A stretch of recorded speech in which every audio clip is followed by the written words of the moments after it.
primero agradecerles, Mariana, un agradecimiento enorme, Hugo, Noelia, Francisca, por esta propuesta tras la cordillera.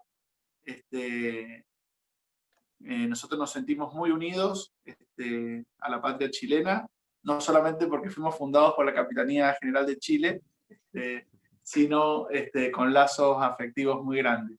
Así que bueno, desde nuestro centro de estudios estamos tomándonos un tiempo para reflexionar sobre lo que está pasando en la región.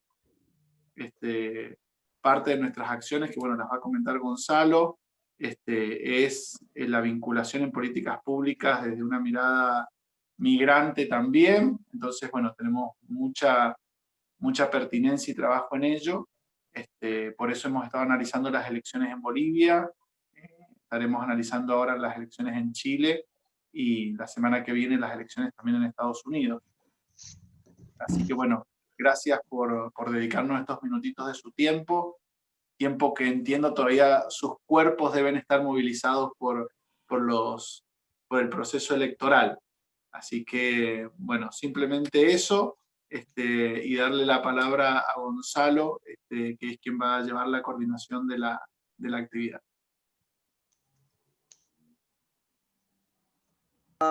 Ya abrimos sala, Tonga, ya están adentro.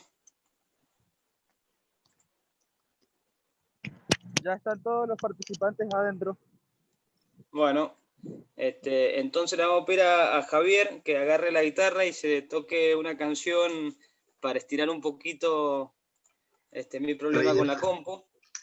Pero bueno, si no, vamos a ir arrancando así desde el celular, que no es lo ideal, pero bueno, estamos ahí.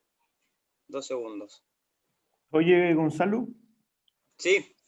Quizás preguntarle a Mariana, porque está pensado que parta yo, después sigas tú, y también saber si Francisca, Hugo y Noelia les parece bien estar como en a ver, exacto. La propuesta de la palabra sería 10, 12 minutos cada uno. Si le parece, abrimos Javier, luego Mariana, luego Hugo, luego Francisca, y finalmente Noelia Naranjo, que es mendocina, pero que se especializa en los temas de relaciones internacionales, que ha escrito algunos artículos sobre Chile, y por ahí traer más el tema al clivaje mendocino y argentino de cómo va a repercutir la situación y el proceso que se inicia en Chile en nuestra patria chica y en nuestra patria grande. Esa sería la dinámica, ¿me parece? Sí, súper. Perfecto. Perfecto. Así puedo escucharles también a los protagonistas y a las protagonistas. Excelente. Muy bien. A ver, no sé si Gonzalo ya finalmente creo que pudo pasar a la computadora. No te escuchamos, Gonzalo.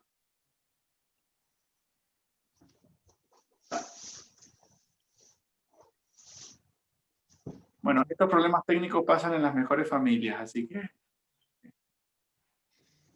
No se escucha nada, Gonzalo.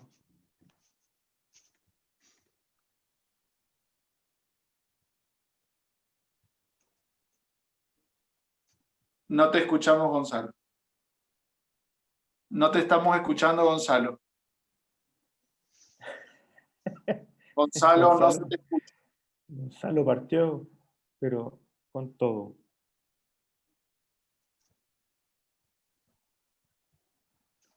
Tal vez, ajá, a ver ahí. Estás muteado, Gonzalo. Listo, Ver, ahí estamos. Ahí está, perfecto. Todos los problemas juntos. Bueno, en primer lugar, como ya decía Beto, en nombre del Centro de Estudios Integrar, agradecer la participación y la presencia. Estamos acá conocidos, conocidas, amigos y compañeros y compañeras del gusto, la pasión por lo público y también la preocupación y ánimo de los procesos latinoamericanos. Y en eso, como países vecinos y nosotros puntualmente como mendocinas y mendocinos, que estamos muy cerquita de Chile, nuestros hermanos y hermanas chilenas tienen, bueno, para nosotros mucha sensibilidad y hay mucho afecto puesto del otro lado de la cordillera. Entonces, en ese marco, del Centro de Estudios Integrar y después también del proceso que también ha sido muy sensible para nosotros de Bolivia, bueno, convocamos a esta instancia de reflexión, que es una instancia en definitiva, de formación interna del equipo nuestro, del centro de estudio, y invitando a algunos y algunas amigos y amigas que por ahí siempre están cercanos y con quienes antes vino de por medio, pensábamos los procesos latinoamericanos y concretamente las políticas públicas, y ahora, bueno, desde esta instancia de la virtualidad, que no nos queda otra que hacerlo desde aquí. Pero bueno, también nos permite poder encontrarnos y cruzar la cordillera con mayor facilidad. Hace un año aproximadamente, desde el centro de estudio nos solidarizábamos con un abrazo que se hizo acá en Mendoza, en la Plaza Chile, por el proceso de estallido social que se generó en el país, en nuestro país vecino.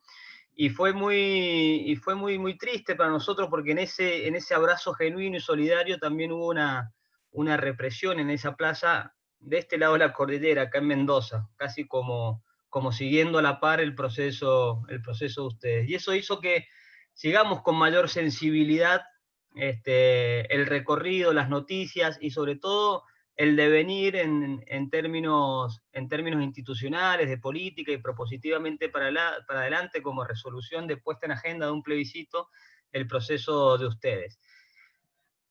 Hemos amanecido los últimos 2 lunes con noticias que creemos que son importantes para la consolidación de la democracia en Latinoamérica, que es el recupero de la democracia en Bolivia y concretamente cómo se desencadenó el plebiscito en el país chileno.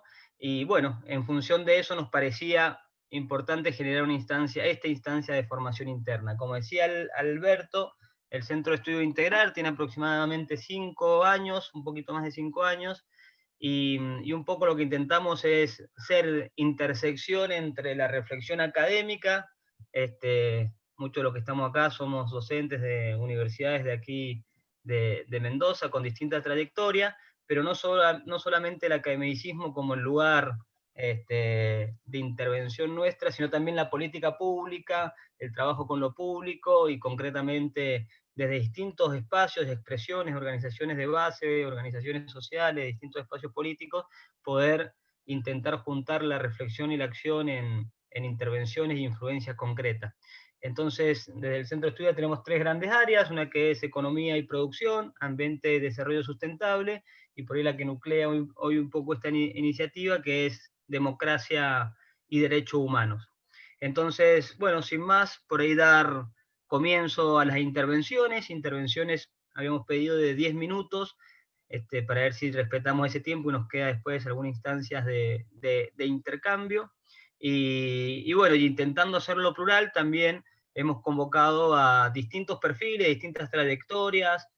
Nos quedó una deuda ahí para un próximo encuentro, que es un representante de las comunidades originarias, y bueno, se desencadenó todo a alta velocidad, que después nos quedó en el debe para una próxima instancia. Así que bueno, intentaremos gustar de esta diversidad de opiniones respecto al proceso chileno. El encuentro se llama El plebiscito en Chile y la irrupción de las juventudes en el mercado, en el ciclo que nos estamos dando del continente en movimiento, desde la voz de sus protagonistas, los procesos electorales constitucionales y su impacto en Mendoza y Argentina. Nosotros hacemos la reflexión desde este lugar, porque entendemos que tanto el proceso boliviano como concretamente el chileno son o punta de lanza o se encuadran dentro de lo que García Linera llama oleadas de los procesos latinoamericanos, y creemos que en eso estamos en una nueva instancia que requiere reflexión, y eso como impacta también en nuestras comunidades más locales. Así que para empezar, le damos la palabra a Javier Cifuentes, que es sociólogo, magíster en comunicación política, investigador del Centro de Estudios del Desarrollo. Así que, Javi, si te parece, arrancamos nomás. Vale. Hola, buenos días a todos, a todas. Un gusto compartir con ustedes, con Beto, con Gonzalo, que hemos compartido años atrás, por aquí, por Santiago, por Buenos Aires, Misiones también. Así que ha sido un gran recuerdo eso. Los felicito también al centro por estar interesados en estos procesos. Nosotros aquí quizás con el océano por un lado y por la cordillera por el otro estamos más encerrados, eh, pero bueno, este tipo de instancias se agradece harto. Vamos a poner el cronómetro porque me gusta ser respetuoso de los tiempos. Oye, yo quiero hacer un contexto bien general, bien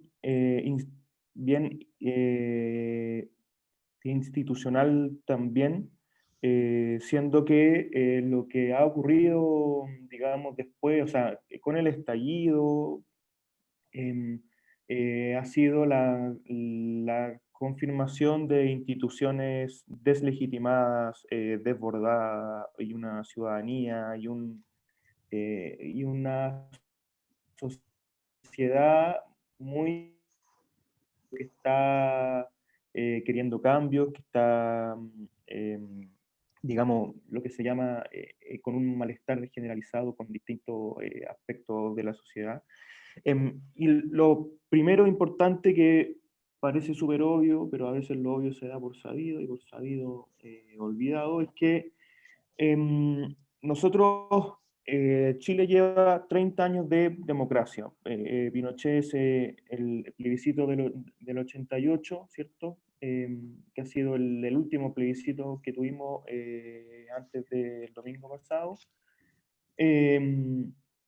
Le dijo que no a Pinochet, que no siguiera en el poder 8 años más, y por lo tanto el 89 se eligió a Patricio Aylwin, y desde del 90 en adelante hemos tenido, digamos, todos presidentes en cierta democracia, los primeros 20 años con una coalición de gobierno que se puede llamar de centro izquierda, Alianza Social Cristiana, Socialdemócrata, con partidos que antes eran adversarios políticos pre-golpe.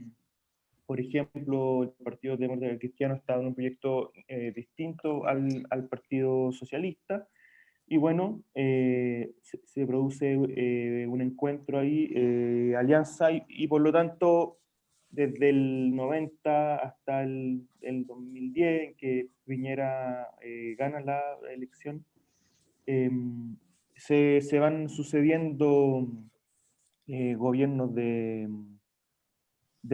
mismo signo político. Y aquí el 2006 es una fecha importante en torno a las manifestaciones sociales. El 2006 se produce lo que se llama la Revolución Pingüina, que es una protesta, un movimiento social de estudiantes de secundaria, estudiantes de colegio, de liceo,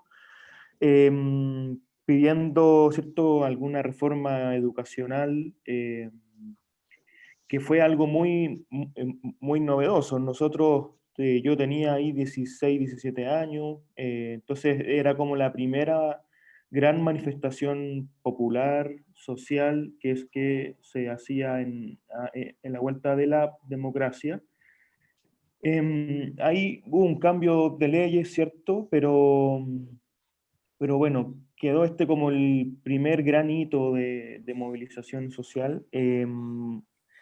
El 2010 gana Piñera, ¿cierto? Unos días después del terremoto que azotó el país hace 10 años atrás. Y el 2011 surge como un segundo granito. Los procesos sociales no solo se pueden ver como grandes hitos, pero el 2011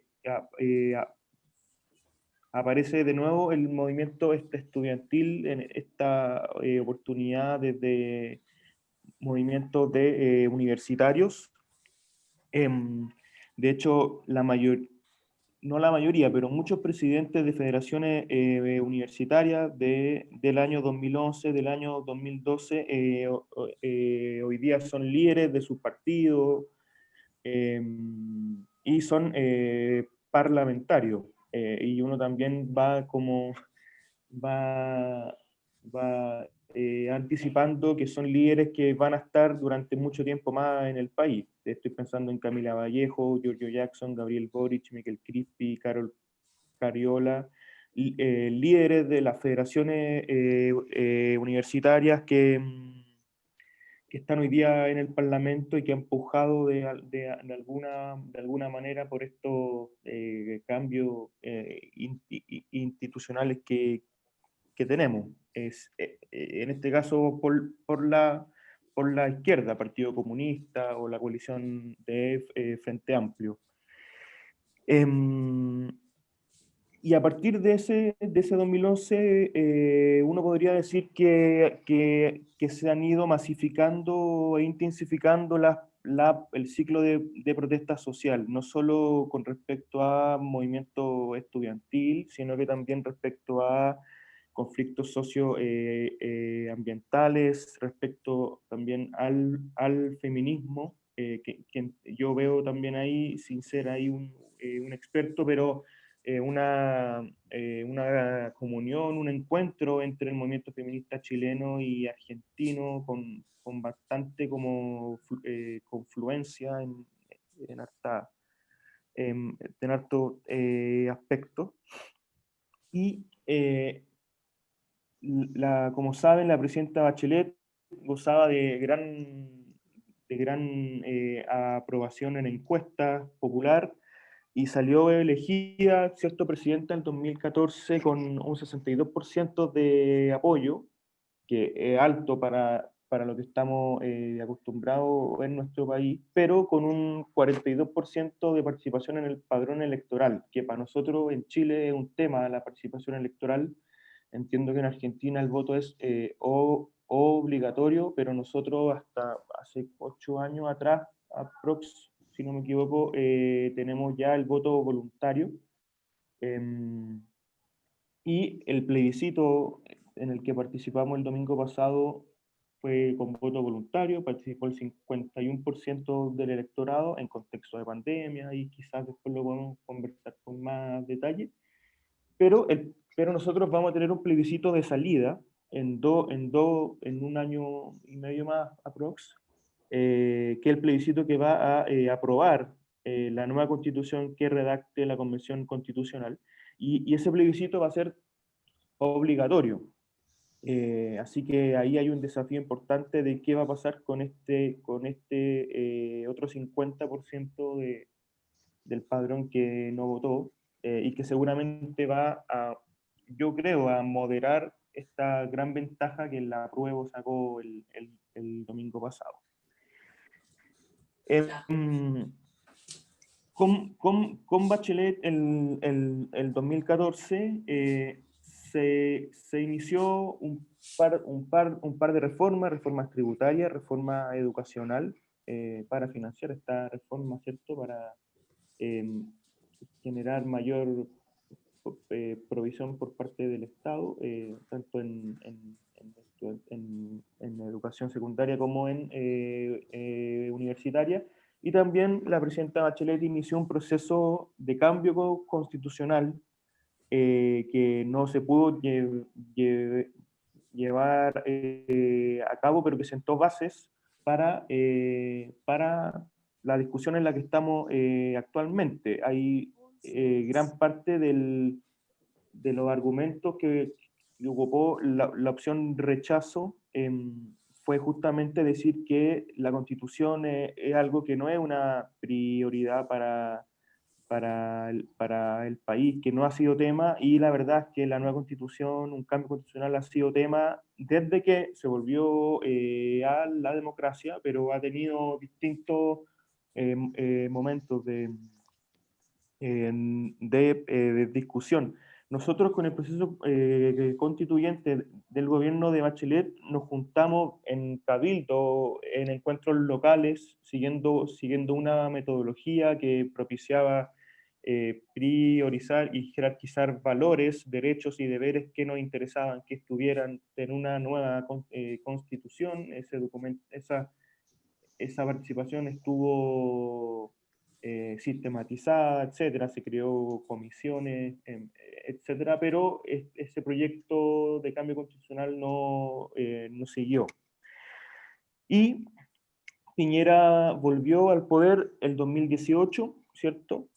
Con una gran votación, de hecho, o sea, no una gran votación, pero sí se visualizó que habían al menos 300.000 personas que no habían votado anteriormente y que Piñera logró movilizar un campo electoral que lo hacía ser un fenómeno electoral al menos interesante.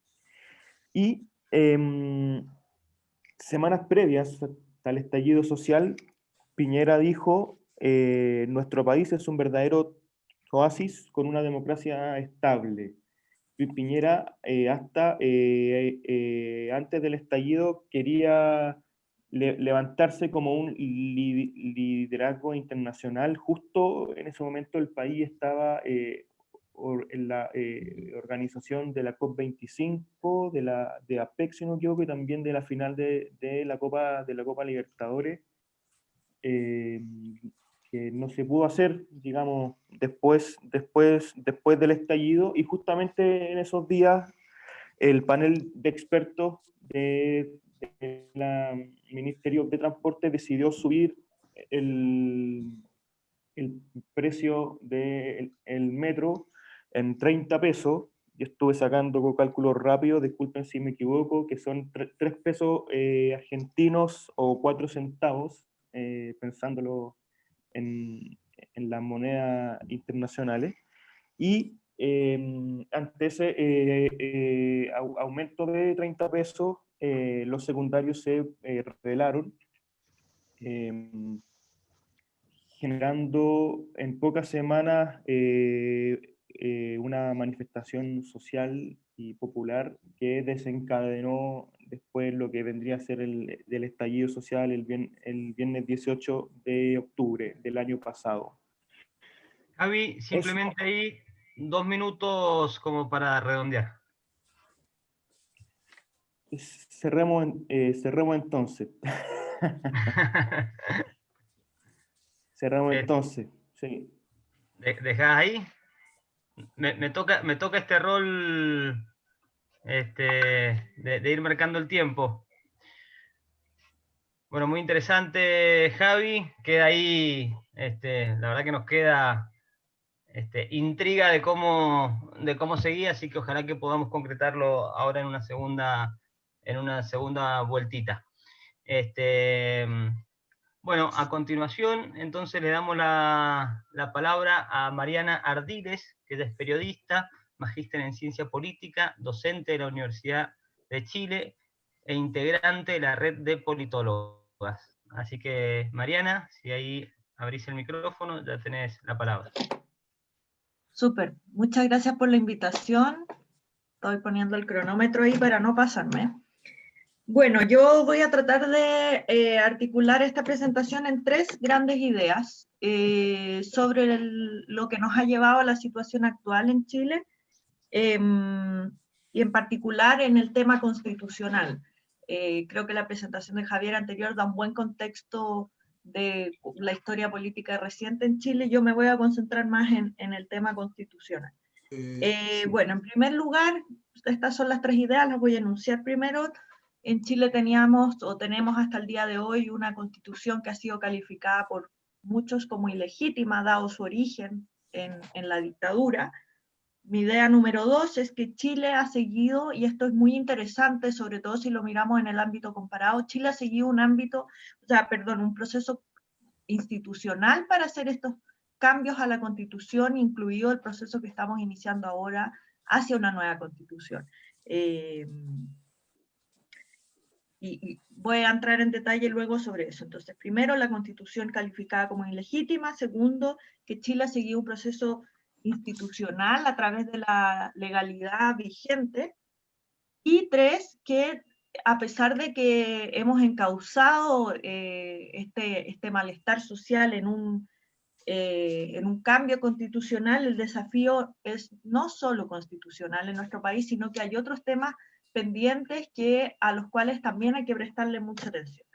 Entonces, sobre la Constitución del 80, que es la que nos rige actualmente en Chile, bueno, se puede hablar mucho sobre eso, yo voy a solo hacer algunas enunciaciones. Esta es una constitución que, como ustedes saben, se genera en dictadura, a puerta cerrada, y se valía con un plebiscito totalmente fraudulento. No es porque yo quiera poner palabras grandilocuentes o escandalosas, pero realmente era un plebiscito que no tenía padrón electoral, que las personas podían ir a votar a la mesa que quisieran, en donde no había certeza del secreto del voto. La papeleta incluso tenía símbolos distintos para votar el sí a la Constitución o el no a la Constitución. Bueno, eso fue durante la dictadura. La Constitución fue redactada por Jaime Guzmán, quien decía explícitamente que la idea de esa Constitución era que si gobernaban los opositores, no pudieran hacer cosas muy distintas a las que estaban, a las que les gustaría hacer a ellos. Entonces, en el fondo, era una Constitución que aseguraba un empate político luego de el tránsito a la democracia entre el sector autoritario, digamos, que apoyó la dictadura y que votó por el sí en el regreso a la democracia, perdón, votó por el no, claro, el sí que siguiera en el poder Pinochet, versus el sector que votó por el no, que era el grupo que quería retornar a la democracia. Y durante todos los años 90 y los años 2000 se crea como un clivaje entre el sector del autoritarismo y el sector de la democracia. El sector del autoritarismo no quería hacer reformas a la Constitución que permitieran una mayor democratización del país. La Constitución del 80, por ejemplo, estableció un Estado subsidiario, que significa que el Estado solo hace lo que no pueden hacer los privados en materia de derechos sociales. Y además estableció un rol político para las Fuerzas Armadas que quedaban como garantes de la institucionalidad, podían autoconvocarse en un Consejo de Seguridad Nacional. En el fondo eran como un contrapeso a la institucionalidad política. Varios de esos elementos se modificaron en las reformas que hizo el expresidente Ricardo Lagos en 2005. De nuevo, estas reformas se hicieron de manera institucional, con acuerdo del Congreso. Y, por ejemplo, eso dio pie a facilitar la modificación del sistema electoral, que era un sistema electoral parlamentario que favorecía el empate entre las dos grandes fuerzas, la centroizquierda, que había votado por el no, y la derecha, que había votado por el sí. Bueno, no todos, pero más o menos ese era el clivaje que se daba en nuestro país. Podemos profundizar en eso después, pero no me quiero alargar demasiado, porque ya casi me consumí la mitad del tiempo. Entonces, luego de las reformas de 2005 está la idea de, bueno, ¿es esta una nueva constitución o en realidad realmente tenemos que reemplazar la constitución, no solo hacerle modificaciones? Y ya en las protestas de 2011 de los estudiantes universitarios principalmente, también secundarios, aparece la demanda por hacer una nueva constitución. Y el 2013 aparece un movimiento muy fuerte que llama marcar Asamblea Constituyente, marcar AC en las papeletas de la elección de ese año, la elección presidencial. Bueno, entonces, ¿cuál ha sido este proceso institucional que yo les decía que ha seguido el país?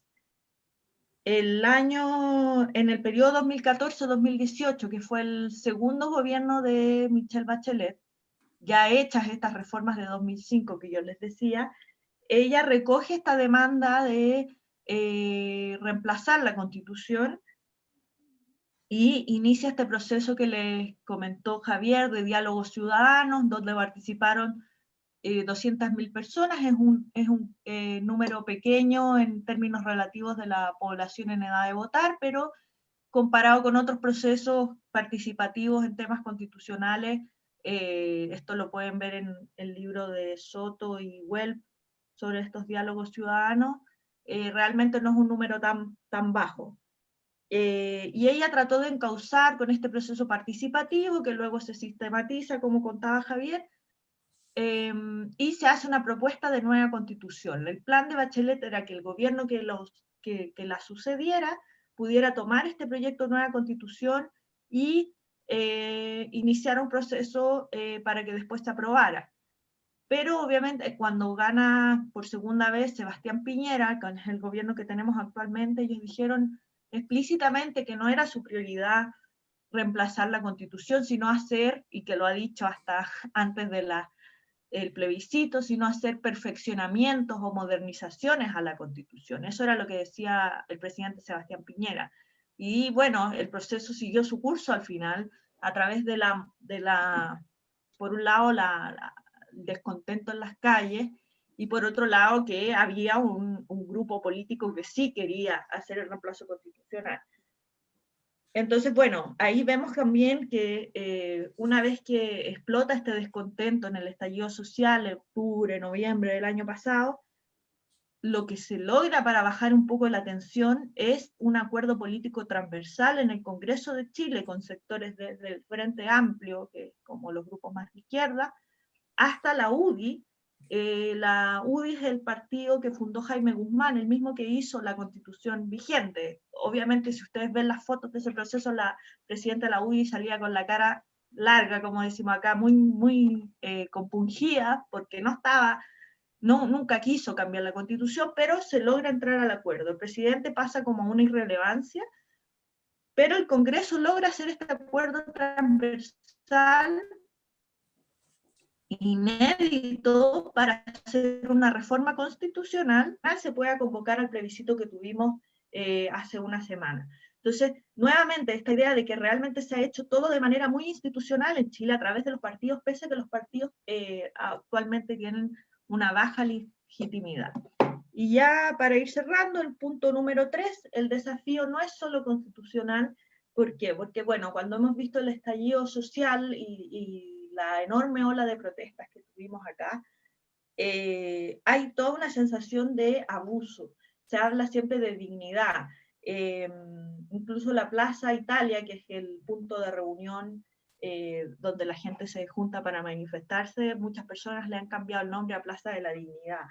¿Por qué? Porque, bueno, esto lo dicen algunos autores, hay una sensación de que la combinación de las élites políticas con las empresas han articulado un modelo de abuso donde es mucho más fácil y hay muchas mejores condiciones para los que más tienen en términos de justicia, en términos de acceso a servicios, en términos de acceso a derechos sociales, salud privada versus salud pública. La salud privada es de mucho mejor calidad, la educación privada es de mucho mejor calidad, en fin, una serie de también casos de corrupción, casos de colusión, que si bien no son tan grandes como los que se han visto en otros países, sí empiezan a causar un enorme descontento.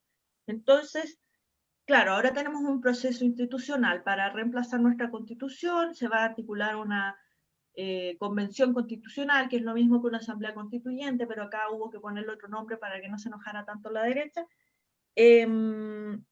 Y bueno, va a haber un plebiscito de salida obligatorio para decidir si realmente la constitución que genera esta asamblea se aprueba o no se aprueba, pero en términos de trato que reciben las personas desde el Estado, desde las élites, desde el poder económico, todavía hay muchas deudas pendientes, me está sonando la alarma, y esas va a haber que atenderlas con mucha preocupación y no quedarnos solamente en esta discusión constitucional, porque sabemos que la Constitución no tiene un presupuesto, no es una norma o una ley específica para atender ciertas políticas públicas, sino que es un marco general que de hecho nos va a ayudar, esperemos, pero no atiende lo más urgente.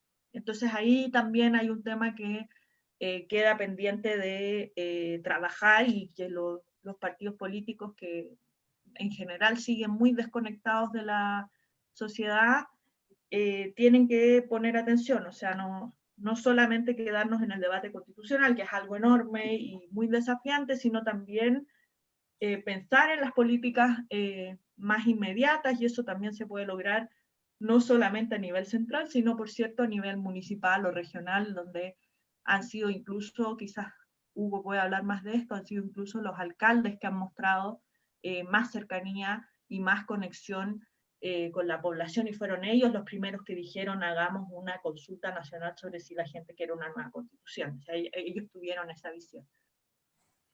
No me quiero extender más, bueno, ya Vamos a redondear, Mariana. Así que después, si quieren profundizar en algo, lo podemos ver en las preguntas. Bueno, muchas gracias, Mariana, tanto Javier como Mariana, la verdad que muy claros ambos y muy respetuosos del tiempo, así que gracias por eso, que nos permite ir a lo profundo de la discusión y bueno, y después ver si nos queda algún tiempo para volver a compartir y reforzar algunas ideas de las exposiciones que han hecho. Aprovecho para decirles, ahí en el chat se puede ir haciendo alguna pregunta, algún comentario. Aprovechemos esta instancia para profundizar en aquellas cosas que queremos saber desde este lado, y si no lo ponen por ahí, también se lo pueden mandar a Alberto, que va a estar ahí recuperando las preguntas para después hacer el recorrido final o un ping-pong de preguntas y respuestas final. Bueno, a continuación le damos la palabra a Hugo Jofré, que ahí ya sacó el micrófono, ya está listo para arrancar. Listo y dispuesto. Dispuesto. Él es administrador público, magíster en políticas públicas por FEN, Universidad de Chile, y coordinador de Pensar en Público. Así que, Hugo, ahí están tus 10 minutos. Buenísimo. Bueno, primero agradecer la invitación a integrar. A los que nos gusta lo público, nos apasiona conversar este tipo de temas, y sea el horario que sea, en la cancha que sea, de local de visita, así que feliz. Obviamente agradecer a todos los que están escuchándonos, y también a Mariana y Javier, porque dieron un contexto que me va a permitir hablar de un par de temas que Mariana mencionaba. Bueno, como decía Gonzalo, yo soy administrador público de la Universidad de Chile. ¿Por qué digo esto? Porque la Universidad de Chile es la universidad pública, y cuando empezamos a pensar qué es lo que íbamos a conversar hoy día, revisé un par de cosas respecto al tema de juventud. Javier mencionaba de que muchas de las personas que hoy son protagonistas del proceso que estamos inmersos en Chile irrumpen desde el movimiento estudiantil, primero como presidentes de la Federación Universitaria, después desde el Congreso del Parlamento como diputado, etc. Y muchas de las cosas que hoy estamos viendo en Chile, probablemente tuvimos los primeros antecedentes en la universidad, en la federación, etc. Y para los que nos tocó, digamos, convivir en ese espacio, en ese ambiente, hay cosas que quizás no nos sorprenden tanto como a la política institucional. Desde algunas temáticas hasta algunas praxis propias de la militancia universitaria. El estallido social, que ya cumplimos un año de ese octubre de 2019, yo creo que si hay algo que lo puede resumir es, en el fondo no hubo un referente, un líder o un grupo de líderes que condujeran este proceso, sino que fue una suerte de despertar ciudadano con demandas por temáticas, pasando de temas de los derechos de agua, pasando a el feminismo, etcétera, las pensiones, ese tipo de temáticas. Entonces, para mí es muy importante señalar de que no hubo una conducción de algún liderazgo o un partido propiamente tal. Obviamente muchos sectores se plegaron a este proceso, pero no hubo un gran liderazgo como fue el 2011, que quizás lo más similar en cuanto a magnitud digamos, de movilización. Por ende, creo que es importante destacar en ese aspecto. Yo estoy tratando de no decir lo mismo que dijeron de forma muy imposible mejor de lo que hicieron Javi y Mariana. Por ende, creo que es importante ese aspecto. Segundo, el estallido social, a fin de cuentas, es lo que gatilló todo el proceso constitucional que vivimos este plebiscito del domingo. Y hay un elemento que Mariana lo mencionaba, que tiene que ver con el rol de los alcaldes. No sé si intendente es el concepto adecuado respecto a la estructura institucional argentina. Entonces los alcaldes se agrupan en nuestro país en la Asociación Chilena de Municipalidades. Tuve el gusto de trabajar en esa institución junto al alcalde Germán Codina de Puente Alto, en la comuna más populosa en cuanto a términos de padrón electoral y de habitantes. Además, es una comuna con altos índices de vulnerabilidad. Haciendo un símil con lo que podría ser Argentina, podría ser una suerte muy parecida a La Matanza, por decirlo de alguna forma. Entonces, ustedes se preguntarán, ¿qué tiene especial esta comuna? Esta comuna es liderada desde el año 2000 en adelante por alcaldes de centro derecha, ya, de Renovación Nacional, primero Manuel José Sandón y después Germán Codina, y este último fue el que presidía la Asociación Chilena de Municipalidades en el momento en que, en pleno estallido, se toma la decisión de convocar a un plebiscito liderado por los alcaldes de todos los sectores políticos, Nueva Mayoría, Concertación, que son las coaliciones de centro-izquierda, el Frente Amplio, que es la coalición, digamos, la tercera fuerza, por decirlo así, que actualmente en representación parlamentaria en Chile, no ostenta muchos municipios, pero también se plegó a este proceso de escuchar a la ciudadanía, una suerte de plebiscito, una suerte de ensayo, si ustedes quieren, de lo que fue este domingo. Entonces, este instrumento, este mecanismo que se hizo vía digital, vía online, a través de celular, los municipios instalaron centros de votación, etcétera, permitió que empezara a medir fuerza respecto a cuál es la sensación de la ciudadanía respecto al tema constitucional. Mariana era súper clara al señalar de que este tema no estaba en el programa de la centroderecha, no está en el programa de Sebastián Piñera, pero es inevitable, es indudable que es una temática que está presente en la discusión tanto académica, tanto política de ciertos sectores, pero que a partir del estallido social en adelante permeó fuertemente la agenda. Entonces nos encontramos con un plebiscito que fue este domingo, en que yo me atrevería a decir uno de los principales elementos que marcó este domingo fue la gran participación de jóvenes. Yo tuve la suerte de recorrer varios locales de votación y llamaba la atención en comparación con otros procesos electorales de la gran afluencia de jóvenes y también la alta participación. Existían muchos temores y muchos mitos respecto a que la gente no se iba a exponer en pandemia a arriesgar su salud, a un proceso que quizás no era de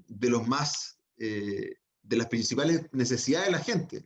En Chile tenemos la encuesta CEP, que es una de las principales encuestas que marca las principales problemáticas públicas de la ciudadanía, y si ustedes revisan esa encuesta, quizás no era la más importante, pero para quienes hemos estado de alguna forma públicamente a favor del apruebo, en el caso mío particular, para mí sí era importante que se marcara el punto respecto a que es necesario que la ciudadanía se manifestara. En ese sentido, uno de los principales elementos, como decía, la gran afluencia de jóvenes, la alta participación. Un ejemplo,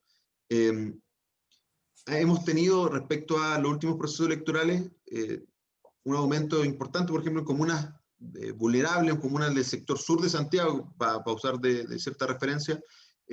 Siempre la frase o el resumen de la participación electoral de esas comunas tenía que ver con la escasa participación, la apatía, el desinterés de los procesos electorales, y llamativamente en este plebiscito del domingo hubo un importante aumento en cuanto a la participación. Siempre se hacían los análisis post elecciones presidenciales 2017, post municipal 2016, que llamativamente los sectores, comillas, acomodados, la gente concurría a la urna, votaba, participaba, etcétera, pero en comunas vulnerables, insisto, no. Eso se rompe este domingo. Por ende, también quiero hablar de lo que viene. ¿En qué sentido? De que el plebiscito del domingo es el primer paso de distintas etapas del tema constitucional en el caso chileno. El día 11 de abril del 2021 viene el proceso de elección de los integrantes que van a redactar la Constitución, ¿ya?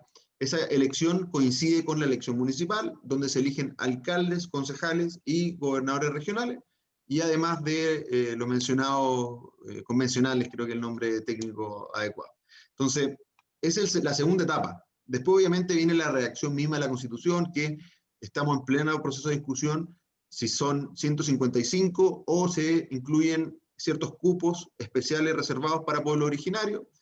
También hay una discusión respecto a la lista de independientes, porque hoy, como todos sabemos, los que estamos aquí, los que nos gusta la rosca, sabemos que las elecciones se basan en listas, y obviamente una persona que es independiente va a tener menos probabilidades de éxito en una campaña que implica gasto de recursos, etcétera, despliegue territorial, etcétera.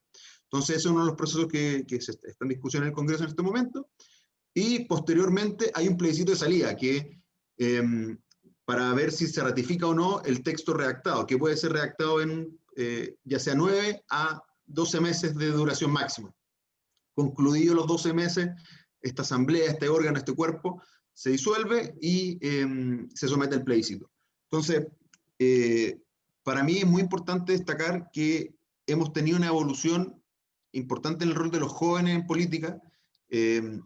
Pasamos de una frase anecdótica y que está instalada en el inconsciente colectivo chileno, el no estoy ni ahí, del Chino Ríos, tenista número 1 del mundo, pasamos a me organizo, participo y voto. O sea, yo creo que desde los fines de los 90, donde se populariza esta frase, donde teníamos una caída sistemática de la participación global de las personas en los procesos eleccionarios, especialmente los jóvenes, hemos pasado a se rompe la tendencia y lamentablemente los datos los vamos a tener desagregados en 2 meses más, 3 meses más aproximadamente, según lo que dicen los expertos. Entonces ahí vamos a poder realmente comprobar esta intuición, si ustedes quieren, de la mayor participación de jóvenes. Pero para quienes estuvimos, digamos, en terreno, fiscalizando, viendo cómo se desarrolla el proceso, creo yo que es importante destacar el aumento de participación de jóvenes, la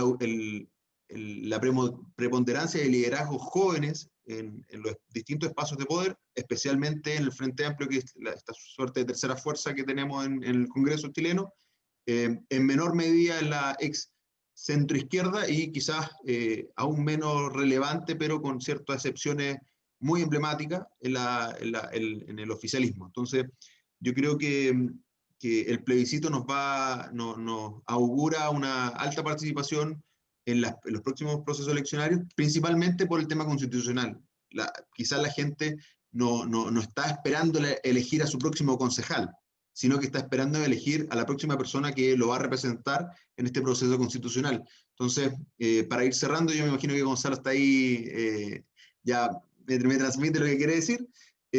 Yo creo que se vienen tiempos muy, muy movidos para el caso chileno, muchas elecciones, y el fenómeno juvenil de los jóvenes, yo acabo de cumplir 30, así que estoy ya dejando esa categoría, se viene muy movido y muy interesante. Así que eso a grandes rasgos, espero que haya sido de utilidad lo que acabo de decir. Muchas gracias, Hugo, muy claro.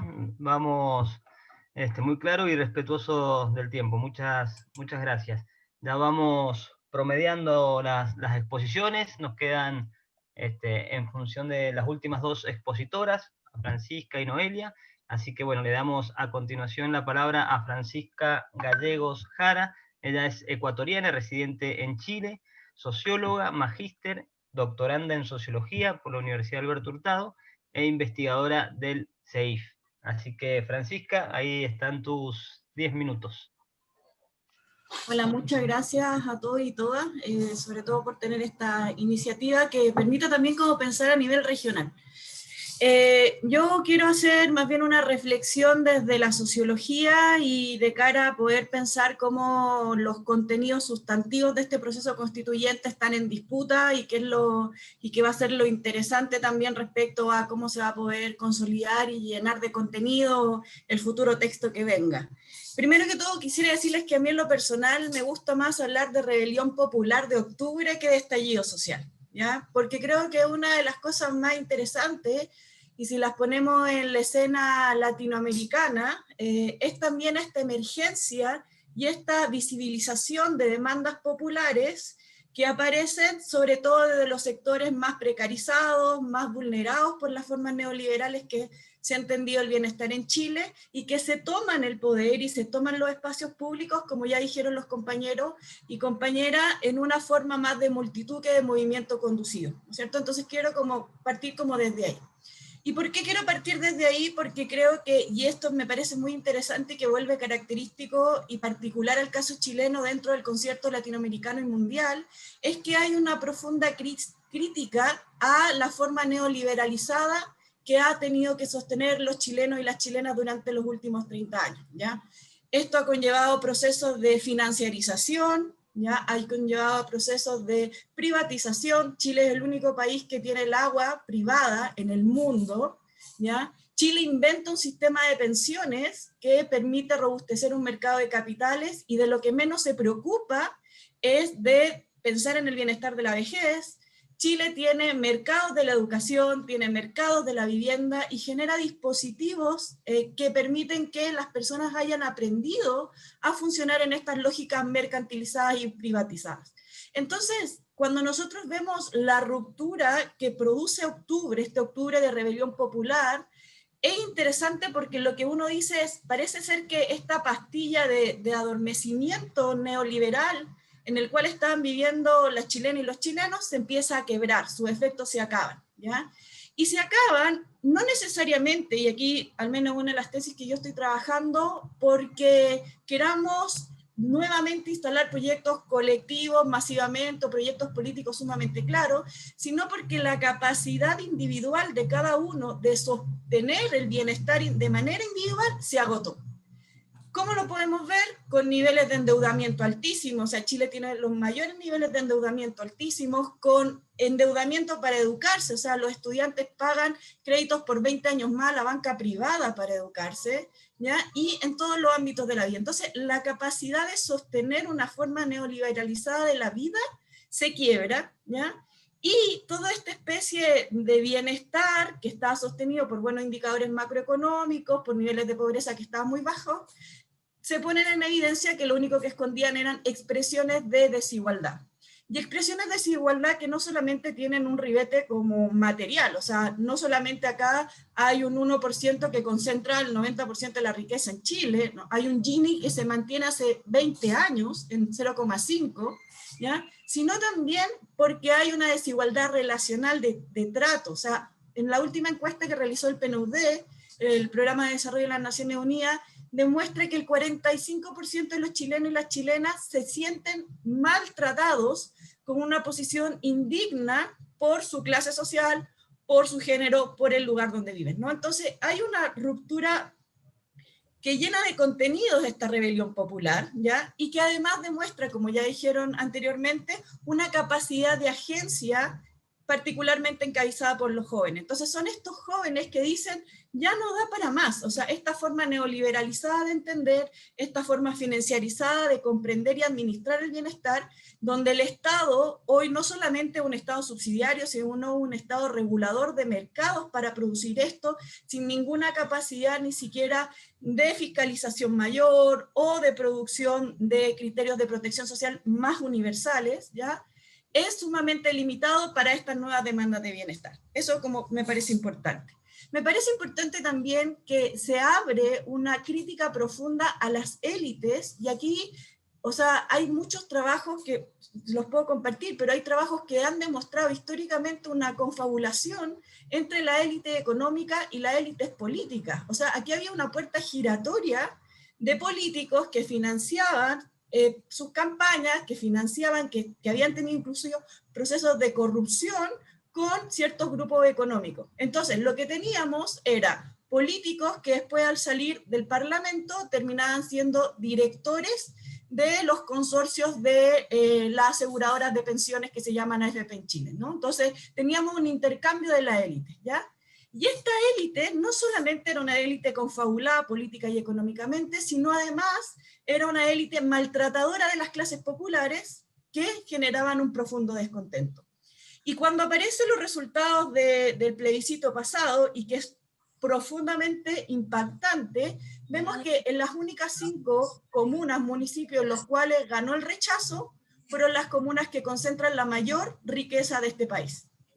Entonces, esa concentración de riqueza económica, de poder político, ¿ya? También viene a reventar y explosionar, y eso hace que hoy exista mucha desconfianza sobre el proceso tan institucionalizado que ha tomado Chile, que a mi juicio, hoy el arreglo que tenemos para el acuerdo para llevar la constituyente es sumamente estrecha para la demanda de democracia participativa que tienen las bases populares, ¿ya? Y hoy lo que hemos visto esta semana, que a mí me pareció vergonzoso, es cómo los partidos políticos han estado invitando todo el rato a independientes para conformar listas, en vez de pensar cómo robustecer los mecanismos de participación para que el espacio del poder constituyente, este soberano que se levantó el domingo pasado, tenga la capacidad de poder sentirse representado de manera lo más amplia posible. Entonces, hoy tenemos un proceso constituyente que a mi juicio es tremendamente estrecho para la demanda de democracia participativa que se tiene.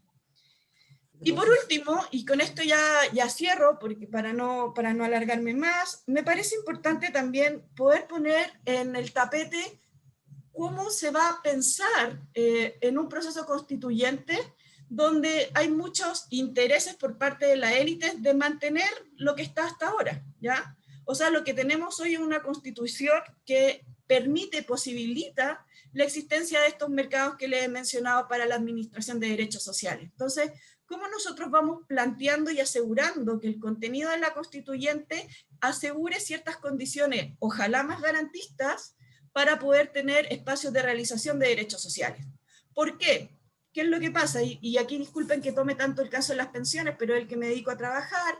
Cada vez que se busca establecer transformaciones del sistema de pensiones hacia orientaciones más colectivas o que permitan espacios de reparto, de mayor solidaridad intergeneracional, inmediatamente salen los expertos diciendo que efectivamente eso va a llevar a la basura la economía chilena, ¿ya?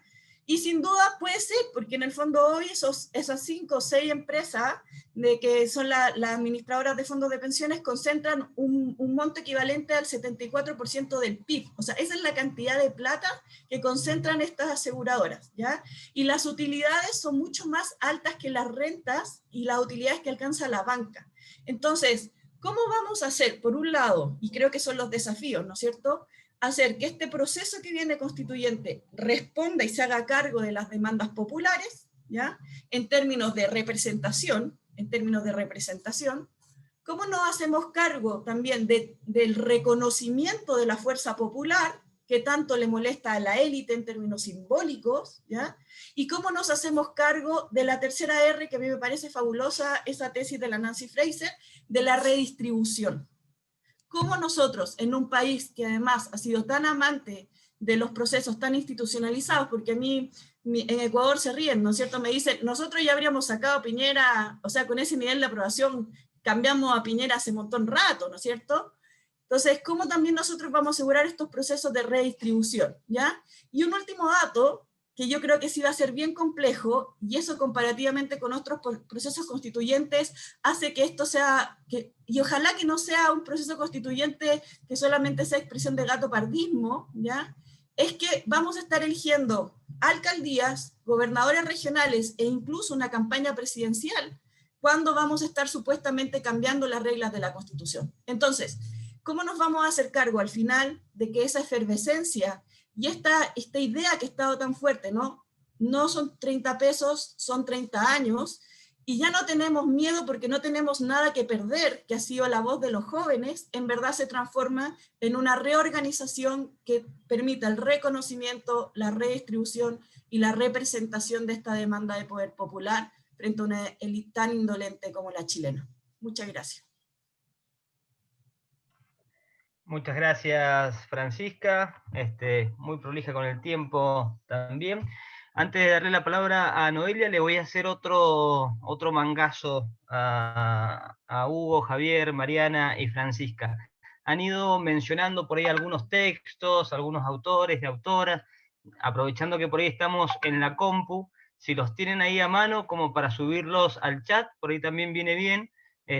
Nosotros acá, muchas de las interpretaciones que hacemos de estos procesos están mediadas por algunos medios de comunicación que no son muy amigos a denominar como rebelión popular de octubre, con todo lo que eso implica el proceso chileno. Entonces, por ahí, si tienen alguno de esos textos que mencionaron y los pueden subir ahí a mano, para nosotros también está bueno, porque eso fortalece nuestras miradas y nuestra formación. Así que ese comentario nomás, ahí el chat ya se está moviendo con algunas preguntas.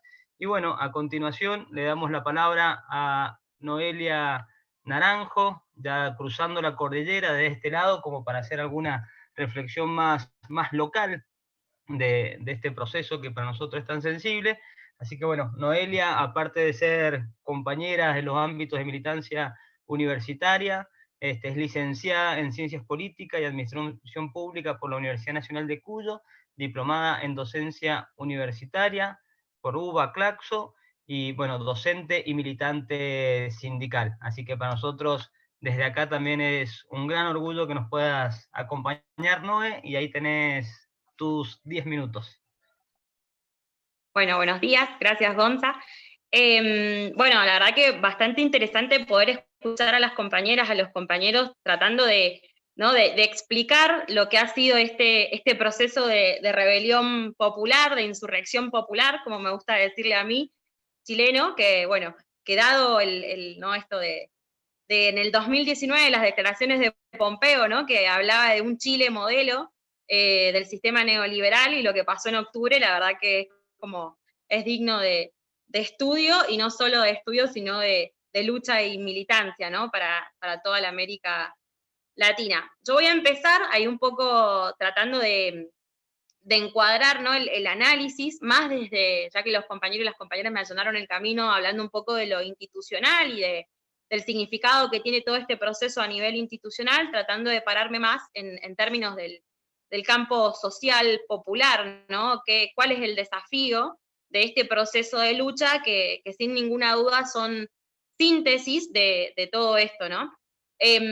Por ahí, como obviamente sin dedicarme a esto, porque ya lo han hecho, ¿no? Marcar la década del 70 y el 2020 como dos grandes momentos que a nivel sistémicos, estructurales, han supuesto una ruptura en el sistema, ¿no? Y que también, dado eso, han significado para las organizaciones populares y para el campo del pueblo oportunidades, ¿no? Y es una lucha en donde a veces ganamos y otras veces perdemos, ¿no? Bueno, yo creo que 1970 significó para el campo popular, y la irrupción de o el cambio de fase, ¿no? Del sistema capitalista por un modelo financiero, especulativo, que incluso nos llevó más a fondo, como fue el neoliberalismo en nuestra región.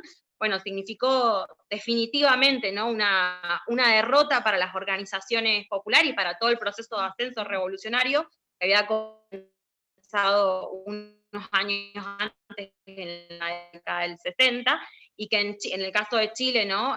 tuvo su expresión en el gobierno de Salvador Allende, tuvo que ser a través de, por un golpe de Estado y por la irrupción, bueno, obviamente para la Constitución, que cuando te pones a estudiarla comprendés, ¿no? Cuál es el significado, y me pareció interesante que lo mencionó una de las compañeras, ¿no?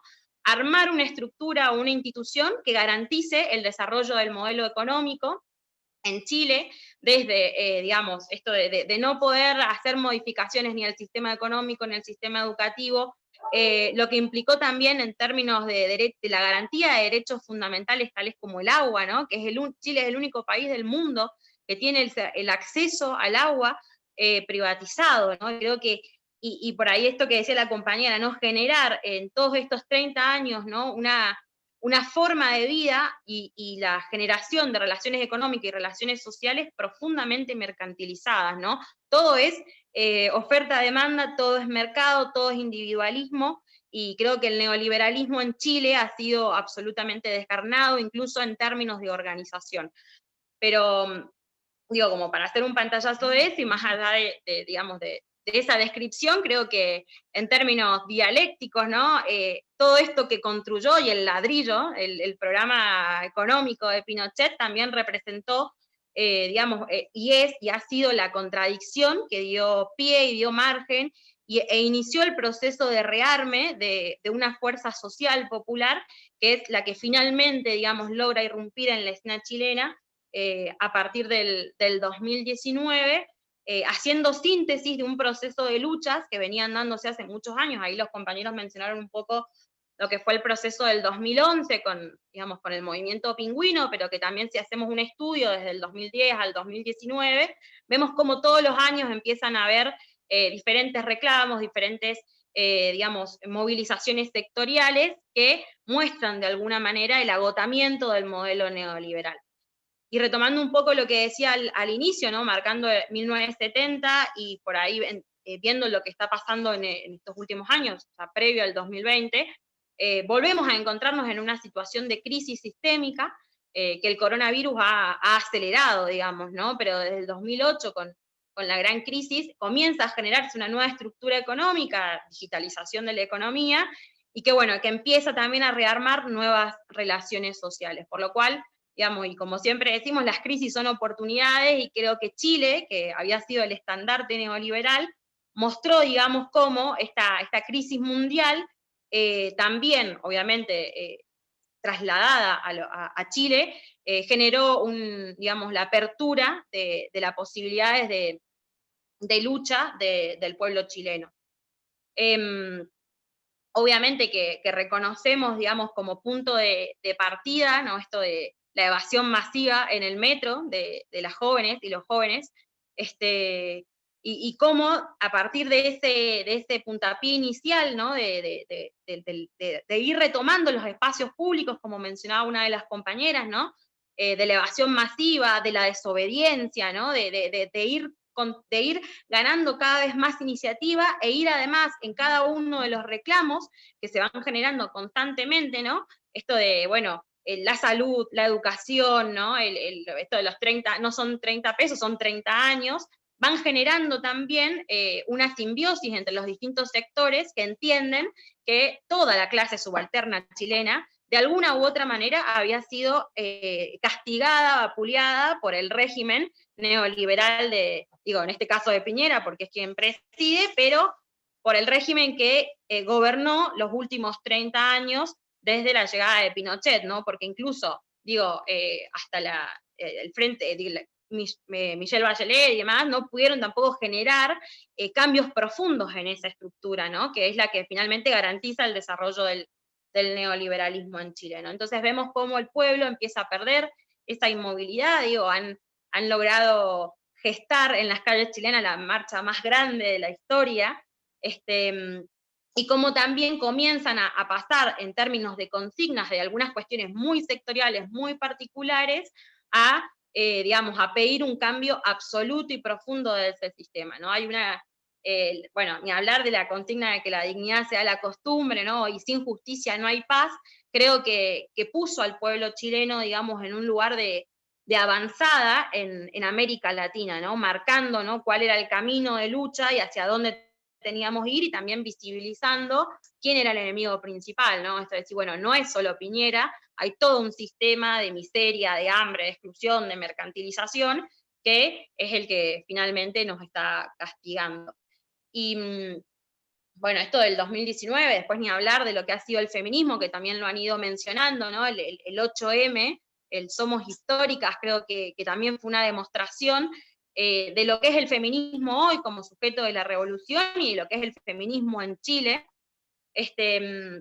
Y bueno, y la irrupción del coronavirus, creo que pese a los pronósticos que se podían hacer, porque creo que desde octubre a marzo, abril, ¿no? que llega el COVID-19 a América Latina, digamos, había sido todo un proceso de avanzar y de crecimiento, de tomar la calle, ¿no? y de movilizaciones masivas, y vemos cómo la irrupción de esta pandemia, lejos de hacer, digamos, que el movimiento popular chileno pierda la iniciativa y la ofensiva, lo que hace es lograr, digamos que resignificar las luchas, ¿no? Y resignificar las formas de organización, ¿no? Creo que eso fue un punto clave.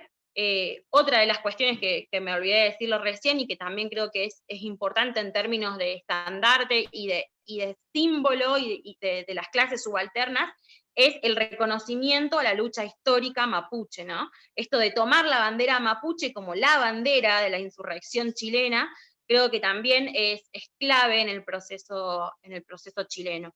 Bueno, ya después de la irrupción del COVID, del aislamiento y demás, creo que Chile logra, digamos, resignificar esas formas de organización, como decía recién, y pasar, ¿no?, de una estrategia de masividad a una estrategia de conquista de los territorios, de los diferentes territorios, ¿no? Y empiezan a generar también y a profundizar esas organizaciones territoriales, empiezan a esto de las brigadas de sanitización, las ollas comunes, los comedores populares, ¿no? Esto ahí, el otro día leí un artículo donde hablaban ahí en Chile, esto del solo el pueblo salva al pueblo, digamos, ¿no? Y yo creo que eso ha sido un quiebre digamos, en el chip que tenía el pueblo chileno, ¿no? Que un poco lo mencionaba recién una de las compañeras. Esto es decir, bueno, se agotó, ¿no?, la individualización plena y se entendió que la única salida es esa, es la salida popular y colectiva, ¿no? Entonces creo que esa conquista de los territorios, que también se vio reflejada en el, digamos, en el resurgir de cabildos, de asambleas populares, ¿no?, de nuevas formas organizativas que escapan, digamos, y esto es para poder discutirlo y debatirlo, ¿no?, que escapan profundamente a las estructuras políticas tradicionales, ¿no?, llámese partidos políticos, ¿no?, llámese las legislaturas, ¿no?, las municipalidades, los municipios, digo, empieza a generarse, digo, el mismo pueblo comienza a generar nuevas formas de organización, que creo que, y ya pensando un poco en lo que viene después, ¿no?, creo que la semana pasada, el 25, fue un escalón más, ¿no?, en este proceso que ha iniciado el pueblo chileno, que generará condiciones de organización dependiendo, digamos, del camino que decían adoptar el pueblo y las organizaciones populares en Chile, ¿no? Creo que todo este proceso institucional que se inicia, ¿no?, un poco lo decía la compañera recién, Francisca lo mencionaba un poco, ¿no?, todo el proceso constitucional tiene un margen muy estrecho de acción si no logramos desde las organizaciones populares, y esto también, digo, me parece como para poder anclarlo también un poco en nuestro rol, ¿no?, de poder anclarlo en términos de campo popular latinoamericano, ¿no?, porque son algunas de las tensiones que tenemos también en Argentina, ¿no?, de que nos encierra la institucionalidad muchas veces y nos olvidamos de dónde es que tenemos que poner el foco militante, que es en la organización. Creo No, que ahí en estamos Chile, con el tiempo como para redondear. sí, cierro con esto. Creo que en Chile el triunfo del apruebo fue contundente, fue una síntesis de un proceso que se inició en octubre del 2019, creo que eso también hay que mencionarlo, ¿no? Creo que alguien lo dijo, que no fue voluntad del gobierno y tampoco fue voluntad de los partidos, porque no estaba en la agenda de nadie reformar la Constitución y fue síntesis del proceso popular que se inició. Y creo que ahora todo el pueblo chileno tiene que decididamente darle todo el poder a los cabildos, todo el poder a las asambleas, los territorios organizados tienen que profundizar sus estrategias de organización, las redes de articulación, creo que hay que hacer un profundo trabajo en desarrollar lo local, enlazarlo en lo general, en lo global y viceversa, ¿no? Una cuestión dialéctica entre lo local, lo global, lo local, ni hablar de lo regional, y creo que el gran objetivo tiene que ser definitivamente erradicar en la mercantilización de la vida en Chile, de las relaciones sociales, la privatización de los recursos naturales, y me parece que el gran desafío es para las organizaciones y los cuadros políticos de que podamos ir al ritmo de nuestro pueblo, ¿no?, para poder generar y poder construir las bases de una nueva sociedad que termine de eliminar para siempre, ¿no?, esta sociedad que edificó Pinochet y el sistema neoliberal. Así que bueno, creo que nos espera muchísimo trabajo, mucho desafío, y bueno, nada, muchas gracias. Muchas gracias, Noé, por el tiempo y por la pasión también a la hora de exponer. Bueno, ahora la idea es tener una instancia de preguntas, de devoluciones. Ahí Alberto ha estado sistematizando un poco los comentarios que han llegado al chat y que han llegado a él también. Yo simplemente decir que por ahí está Roberto Salín también, que es parte del equipo de Integrar, y él es encargado de después poder bueno, transcribir todas las exposiciones que venimos haciendo durante todo este año en las instancias de formación interna y también para el afuera. Así después les hacemos una devolución, ustedes por ahí hacen alguna corrección y pensamos por ahí ver la posibilidad de publicar algunas de estas intervenciones. Así que probablemente después les esté llegando estas transcripciones. Alberto, te dejo para que hagas las preguntas. Y bueno, muchas gracias a todos y todas por acompañarnos. Sé que algunos por ahí se tienen que ir en un ratito, así que vamos avanzando. Sí, Hugo Jofré quería hacer un pequeño aporte, pero vamos antes con Francisca. Hay una pregunta, porque Francisca está por viajar, así que antes que viaje, Francisca, hay una pregunta por el tema de pueblos originarios y su participación en el proceso constituyente. Sí, bueno, yo entiendo que se aprobó ayer, salió del Parlamento ya la aprobación para contar con escaños reservados para los pueblos originarios. Pero nuevamente yo quiero insistir con eso, ¿no? Como en el fondo, imagínense, ya se aprobó en el acuerdo los escaños, después, ahora recién estamos viendo los pueblos originarios, las fórmulas de participación de independientes, porque ahora se pide 0,4% del distrito electoral en el cual tienen que participar para inscribir una lista, recién se está evaluando si se va a poder bajar a 0,2%.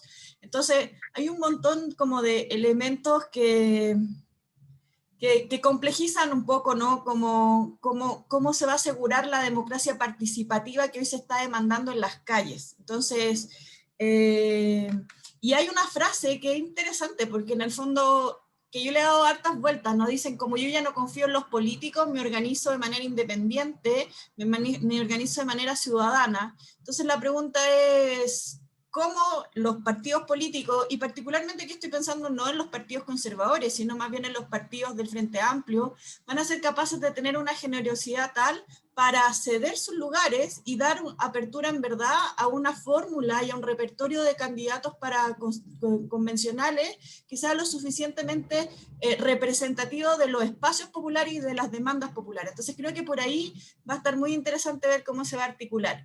Me gustaría hacerme cargo también muy brevemente de una pregunta que estaba por ahí, que era sobre las principales demandas. Les voy a compartir un estudio que hice el año pasado, que fue como a boca de estallido. Participaron cerca de 320.000 personas en una encuesta rápida que hicimos, y está como el listado de las principales demandas y cómo se ha ido modificando, pero sin duda están todas en la línea de derechos sociales y perspectivas más garantistas de estos derechos sociales.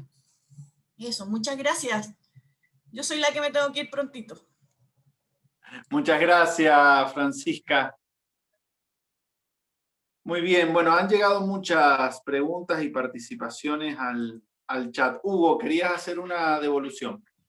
Sí, mira, que yo creo que en nuestro continente hemos tenido la más triste experiencia de dictaduras militares, en caso chileno 17 años, y andar volteando presidentes por la aprobación circunstancial, creo que por suerte no nos pasa. O sea, por suerte en el caso chileno eso no va a pasar y no pasó. Entonces, es un pequeño comentario, pero también creo que hay varias cosas que mencionar, de que he escuchado mucho de que una suerte de un relato de respecto de casi que nuestro país vive bajo una dictadura de la élite. Sabemos que hay un montón de cosas que arreglar, como en todos los países, pero indudablemente la mayoría de las comunas, de la región de donde yo vivo, la región de Santiago, comunas con alto índice de vulnerabilidad, son gobernadas por alcaldes de derecha. De los 5 candidatos presidenciales que hoy están en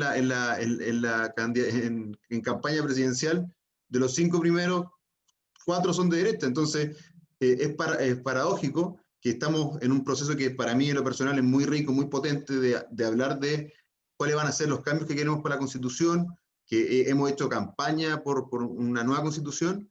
También se monta una suerte de relato que hay que ser realista. En el fondo, las encuestas son súper claras respecto a que hay una disociación entre parte del relato que hemos escuchado y lo que se va a venir en el proceso político. Entonces, creo que es importante moderar y de fondo ser claro respecto a ciertos aspectos que se vienen para el caso chileno.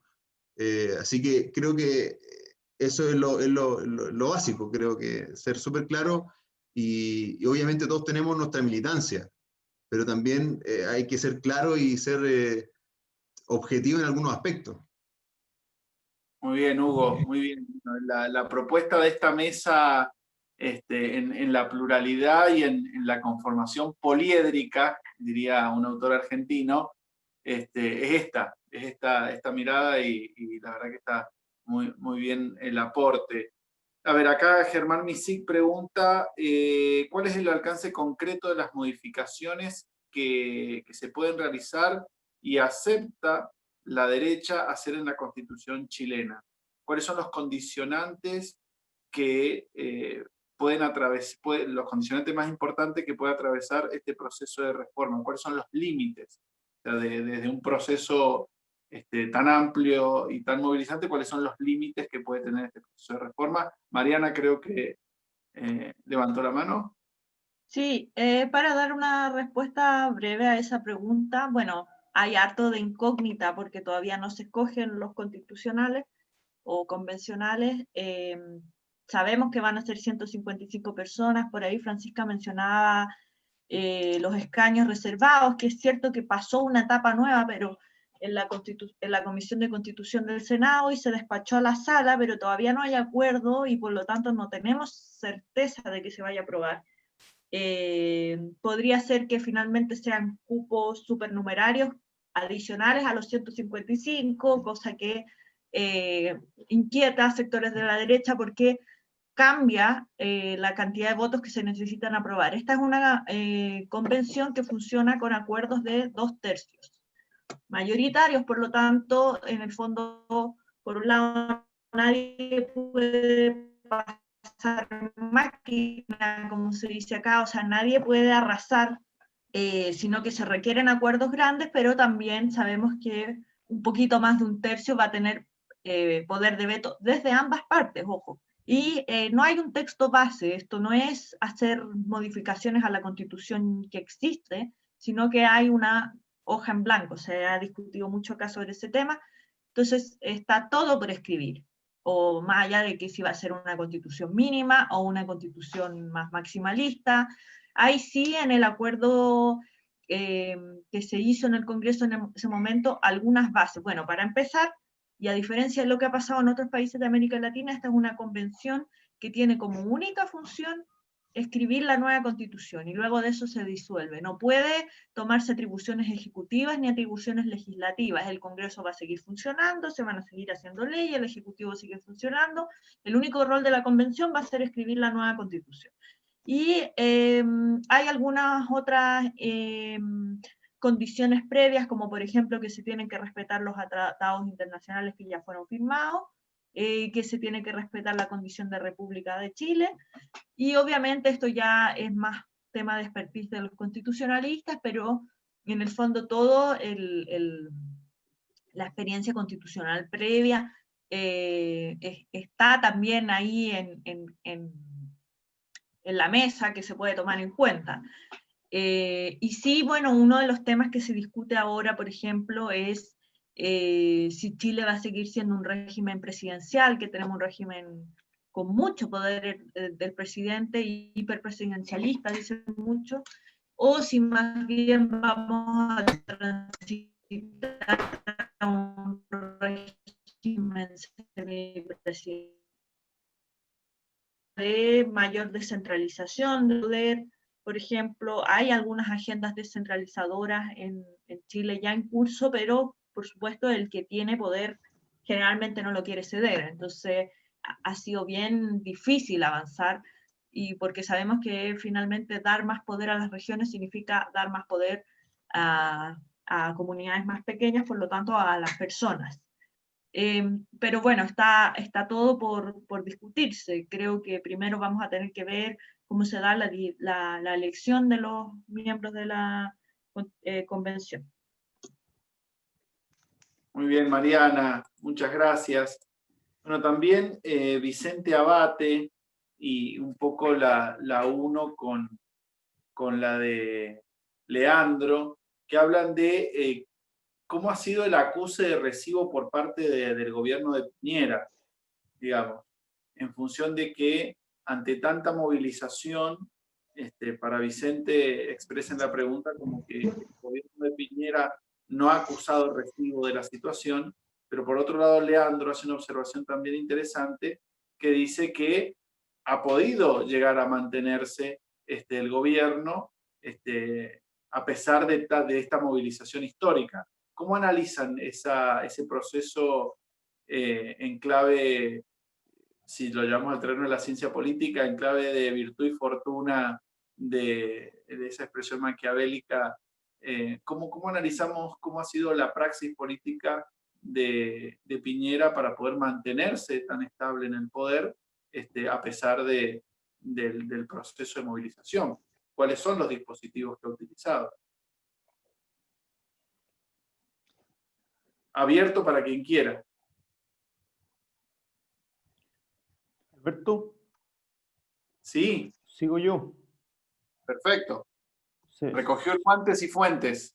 se va Francisca. Gracias, Francisca. Chao, Francisca, gracias. Estoy con mala señal, así que si apago la cámara o aparezco por Javier Cifuentes 2, soy yo. Perfecto. Oye, estuve viendo las preguntas, entonces las junté un poquito para ir respondiendo algunas preguntas que hay. Lo voy a hacer en un orden que encontré pertinente. Lo primero que me parece interesante, y quizá ahí Mariana, Hugo, que sé que están más quizá en temas electorales y locales, es que las votaciones nacionales, las votaciones nacionales en nuestro país suben cuando son votaciones sobre presidente, plebiscito, pero cuando son elecciones locales, cuando son elecciones de alcaldes, concejales, intendentes, baja, disminuye. Entonces, va a ser muy interesante ver cómo en abril, el 11 de abril, que son estas elecciones de alcaldes, concejales, que se postergaron porque eran en esta fecha, más los constituyentes, delegados para la Convención Constitucional, va a ser interesante ver si se repite una alta votación como esta, si aumenta porque la pandemia ya se volvió buena persona, en fin.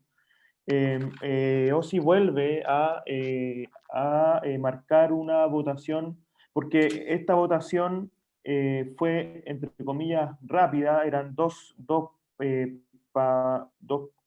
papeletas que votar, pero la próxima elección son 4 elecciones distintas, entonces eso va también a poner quizás a algunas personas con poca paciencia cívica algunas trabas. Lo segundo es, ante la pregunta sobre la derecha, a uno le impresiona cómo este gobierno actual, sobre todo el presidente, como se dice, metió las patas cada vez que habló, cada vez que yo esa frase en que dice la guerra, estamos en guerra contra un poderoso enemigo, que la dijo como 5 días después del plebiscito, él nunca pidió disculpas, escribió yo pensé que iba a poner algún tweet horas después pidiendo disculpas. Dijo después, como 5 días después, que se le ha pasado la mano con algunos dichos. Entonces, está en investigación la quema de los metros. Ese viernes 18, la tesis del gobierno ha sido que hay organizaciones que intentaron desestabilizar alguna estructura del país, de transporte.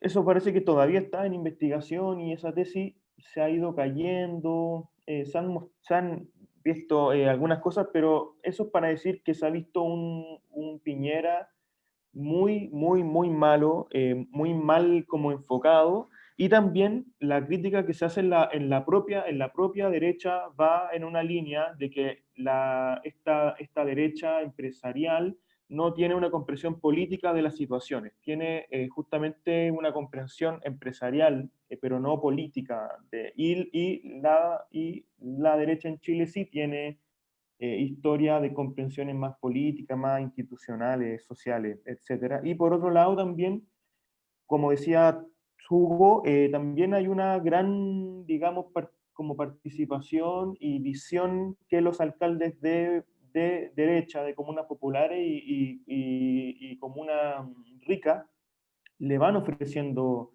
al país y al gobierno. Y justamente son esas personas las que están, digamos, como posibles presidenciales para el próximo año.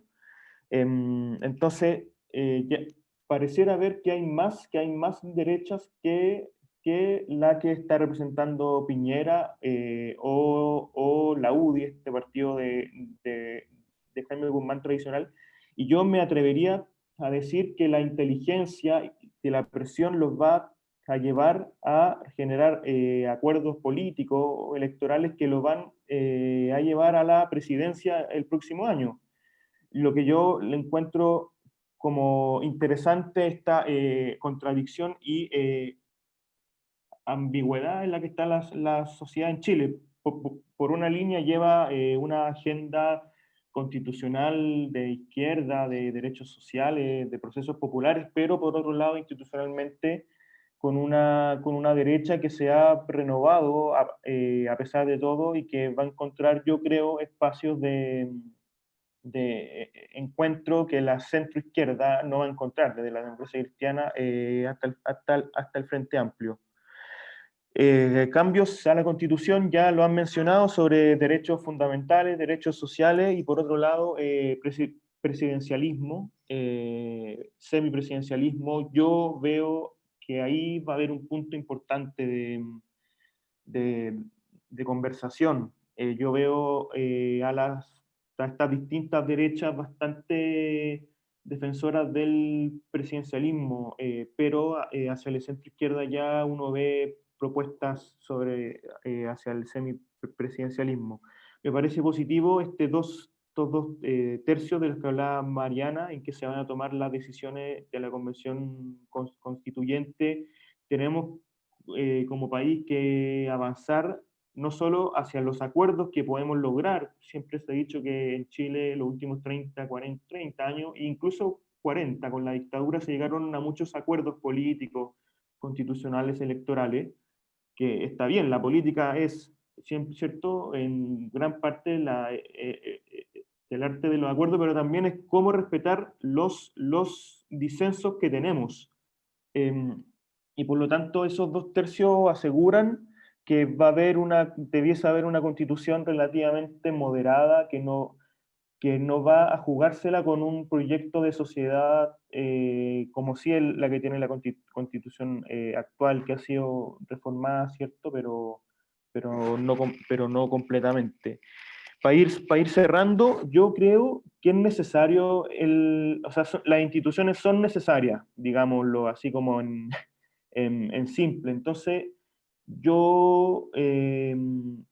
a mí me cuesta ver cuál va a ser la solución política, democrática que va a tener este país si es que no hay un entroncamiento institucional, que significa partidos políticos, significa gobierno, y por lo tanto los acuerdos que se han construido a partir del 14 de noviembre del año pasado son frágiles. Por suerte pudimos tener este plebiscito a pesar de la pandemia. Este plebiscito estaba puesto para abril de este año, lo postergamos para octubre, pero el acuerdo se va haciendo frágil y se va cuestionando desde la izquierda y desde la derecha también, así que ahí también hay un espacio para ir legitimando este proceso. Sobre la policía, ahí hay un temazo temazo. La policía ha violado los derechos humanos gravemente a partir del estallido social. Yo encuentro sí que no ha habido una autocrítica. No puede ser que Plaza Italia, Plaza Dignidad, Plaza Baquedano sea un enfrentamiento entre jóvenes y policía. O sea, no puede ser que tengamos focos de enfrentamiento entre compatriotas, ¿cierto? En distintos puntos de la capital. Y más encima cuando son, incluso yo todavía me considero siendo joven con 31 años, pero es la juventud la que se está enfrentando entre Carabineros y la llamada primera línea. Eso no es una buena noticia para un país, para una democracia, que este enfrentamiento entre balines, entre piedra, o sea, es como hay que ponerle atención a eso. Por último, efectivamente hay procesos de resocialización, de colectivización, de comunidad, pero yo sigo viendo procesos de individualismo y de neoliberalismo en el país. Entonces yo en eso soy un poquito más cauto. El consumismo, este país, la próxima semana el famoso Cyber Day, no sé si a nivel internacional. Sí, también aquí. Sí. Claro, entonces, y parece que las cifras de eso son muy altas, un signo quizás de la modernización del país. Yo también veo ciertas discusiones respecto a las pensiones. Si queremos construir un sistema mixto en que las pensiones no solo sean de ahorro individual, estamos construyendo con este retiro de los fondos de pensiones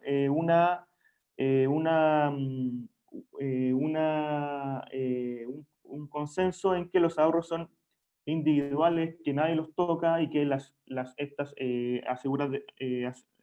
aseguradoras de pensiones tienen que devolver una plata que pareciera ser que no son de ahorro previsional, sino que son de ahorro, que hay que pedirles de vuelta una plata. Entonces, yo siento que hay un individualismo en el país que va a convivir con estos procesos de politización, de resocialización. Eso. Bien. Bueno, ya estamos llegando al tiempo. La idea era no terminar más allá de las 12:30. Agradecerte, Hugo, enormemente la participación, Mariana, Javier, Francisca, que se ha ido. Para nosotros es muy importante estar tomando el pulso regional.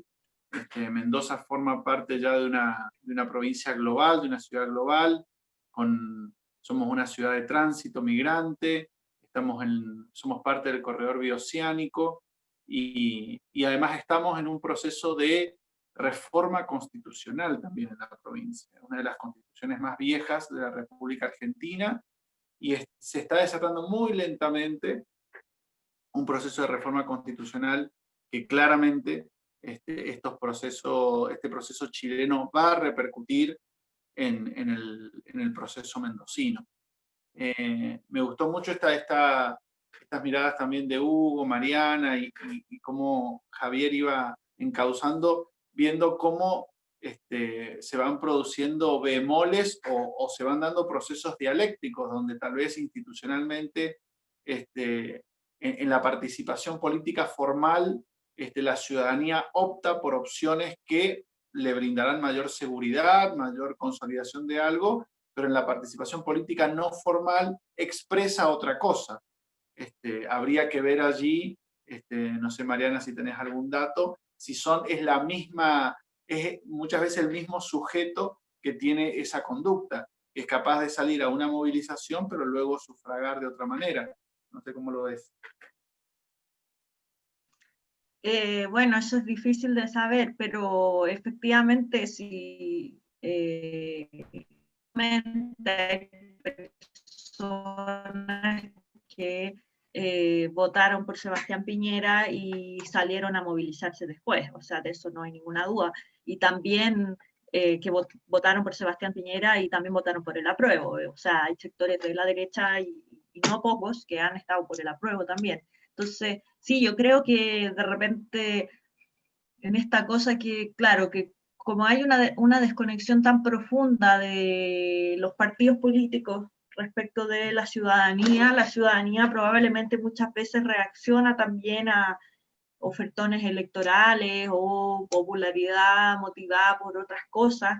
Tenemos algunos, no tantos, pero existen parlamentarios que han sido rostros televisivos. De hecho, 2 de los candidatos de la izquierda de la elección pasada eran Alejandro Guiller, que si bien ahora es senador y hizo una carrera senatorial, anteriormente era un periodista reconocido de televisión, y Beatriz Sánchez, la candidata del Frente Amplio, había sido también periodista, radial sobre todo, pero también estuvo en televisión. Entonces, claro, yo creo que más que las agendas, a veces han primado lo